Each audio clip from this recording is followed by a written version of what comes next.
भारत के एक छोटे से पहाड़ी कस्बे में, जो घने जंगलों से घिरा था, एक पुराना और टूटे फूटे हालात में पड़ा पुल था। स्थानीय लोग इसे रूह का अंधेरा पुल कहते थे।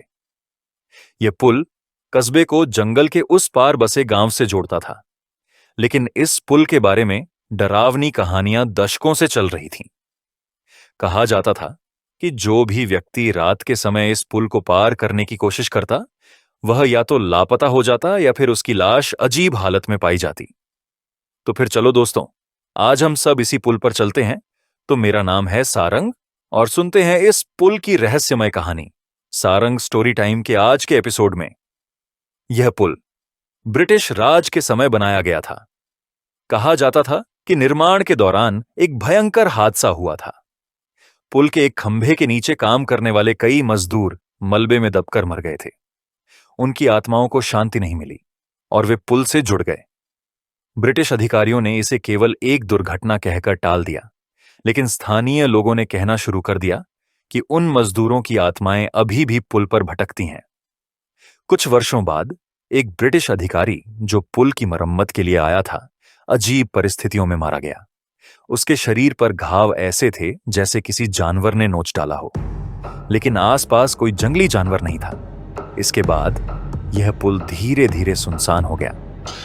कस्बे के लोग बताते थे कि रात के समय अगर कोई पुल के पास जाए तो उसे कानों में किसी के रोने, चिल्लाने या मदद मांगने की आवाजें सुनाई देती थीं। कई लोग कहते थे कि उन्होंने सफेद कपड़ों में एक महिला को पुल पर खड़ा देखा है, जिसके चेहरे पर गहरा अंधेरा छाया रहता है। किस्से यह भी थे कि जो लोग उस महिला के पास जाते, वे वापस लौटकर कभी नहीं आते। अगर कभी किसी की लाश मिलती भी तो उसकी आंखें खुली रहती, जैसे मरने से पहले उसने कुछ बेहद खौफनाक देखा हो। साल 1995 में 4 दोस्तों ने इस पुल पर जाने का साहस किया। वे किशोरावस्था के रोमांच में थे और उन्हें यह सब केवल एक कहानी लगती थी। उन्होंने ठान लिया कि वे रात के 12 बजे पुल को पार करेंगे और अपने दोस्तों को सबूत के तौर पर तस्वीरें भी दिखाएंगे। उन चारों में से एक, अजय, अपने साथ एक कैमरा लाया था। जब वे पुल के पास पहुंचे तो वहां की ठंडी हवा में एक अजीब सा सन्नाटा था। जंगल का शोर भी पूरी तरह थमा हुआ था। जैसे ही वे पुल पर आगे बढ़े, उन्होंने महसूस किया कि आसपास की हवा भारी हो रही थी। अचानक कैमरे की फ्लैश खुद ब खुद चलने लगी। कैमरे में अजीब सी आकृतियां कैद होने लगी। एक जगह पर उन्हें सफेद साड़ी पहने एक औरत की धुंधली छवि दिखाई दी। उनमें से एक दोस्त, रोहित, हंसते हुए बोला, अरे यह तो बस कोहरा है, सब डराने के लिए अफवाहें हैं। लेकिन तभी उसके कानों में एक धीमी भयानक आवाज आई। वह पीछे मुड़ा, लेकिन वहां कोई नहीं था। कुछ ही पलों बाद उनकी टॉर्च बंद हो गई और चारों के बीच घना अंधेरा छा गया। तभी पुल पर लकड़ी चरमराने की आवाजें सुनाई देने लगीं। उनमें से एक ने महसूस किया कि किसी ने उसकी कलाई पकड़ी, लेकिन जब उसने देखा तो वहां कोई नहीं था। सबसे भयानक पल तब आया जब वे चारों किसी अनदेखी शक्ति से अलग अलग दिशाओं में खींचे जाने लगे। अजय का कैमरा गिर गया, लेकिन उसने अपनी पूरी ताकत से चिल्लाकर कहा, भागो।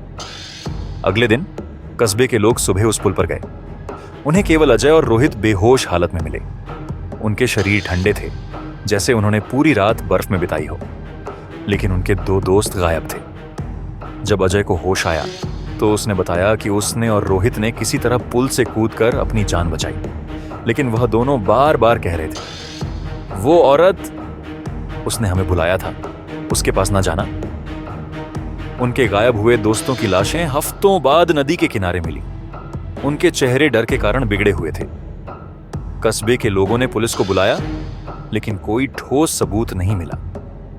कुछ दिनों बाद अजय का कैमरा ठीक कराया गया। जब उसके अंदर की तस्वीरें देखी गईं, तो उनमें उस सफेद साड़ी वाली महिला की धुंधली परछाई बार बार दिखाई दी। आखिरी तस्वीर में एक हाथ कैमरे की तरफ बढ़ता हुआ दिखा और फिर कैमरा खुद ब खुद बंद हो गया। उस घटना के बाद किसी ने रात में उस पुल पर जाने की हिम्मत नहीं की। कस्बे के लोग कहते हैं कि वह पुल आज भी आत्माओं का ठिकाना है और जो भी वहां जाने की हिम्मत करता है, उसे अपनी जान की कीमत चुकानी पड़ती है। अगर यहाँ तक आप हमारे साथ हैं, तो ये वीडियो आपको कैसी लगी, ये आप कमेंट्स में जरूर लिख के भेजें। इस चैनल पर हम इसी तरह की और खौफनाक वीडियो लाते रहेंगे, इसीलिए सपोर्ट करें। वीडियो को लाइक करें, शेयर करें, चैनल पर नए हो तो सब्सक्राइब करें, साथ ही बेल आइकॉन को प्रेस करके ऑल के ऑप्शन को सिलेक्ट करना न भूलें, ताकि वीडियो की नोटिफिकेशन आपको सबसे पहले मिले। तो फिर मिलते हैं किसी और वीडियो में। जय हिंद।